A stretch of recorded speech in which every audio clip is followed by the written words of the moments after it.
Terminal cancer ಇರೋ ಒಬ್ಬ ತಂದೆ ತಾನ್ ಸಾಯೋ ಮುಂಚೆ ತನ್ನ ಪುಟ್ಟ ಮಗನಿಗೆ ಹೇಳಿದ ಕೊನೆಯ ಮಾತುಗಳು ಲಕ್ಷಾಂತರ ಜನರ ಕಣ್ಣಲ್ಲಿ ನೀರನ್ನ ತರಿಸ್ತಾ ಇದೆ.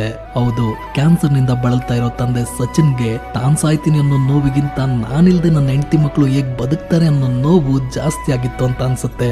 ಅದಕ್ಕೆ ತನ್ನ ಪುಟ್ಟ ಮಗ ಮಂತ್ರನನ್ನ ಕೂರಿಸ್ಕೊಂಡು ಕಣ್ಣಲ್ಲಿ ಕಣ್ಣಿಟ್ಟು, ಮಂತ್ರ, ಒಂದು ವೇಳೆ ನಾನೆಲ್ಲಾದ್ರೂ ಹೋದ್ರೆ ಅಪ್ಪ ಎಲ್ಲೋಗಿದ್ದಾರೆ ಅಂತ ಅಮ್ಮನ ಹತ್ರ ಕೇಳಬಾರ್ದು. ಅಮ್ಮನನ್ನ ಮತ್ತೆ ನಿನ್ನ ಇಬ್ಬರು ತಂಗಿಯರನ್ನ ಚೆನ್ನಾಗಿ ನೋಡ್ಕೋಬೇಕು.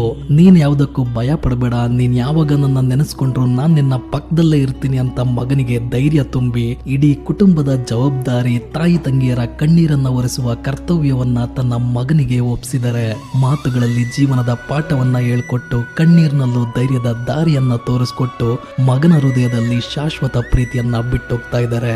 ಆ ಮಗು ಅದನ್ನ ಎಷ್ಟು ದಿನ ನೆನಪಲ್ಲಿಟ್ಕೊಳ್ಳುತ್ತೋ ಗೊತ್ತಿಲ್ಲ, ಆದ್ರೆ ಆ ತಂದೆ ಹೇಳಿದ ಮಾತುಗಳು ಅವನ ಹೃದಯದಲ್ಲಿ ಅಚ್ಚೆಯಾಗಿ ಉಳಿಯಲಿ.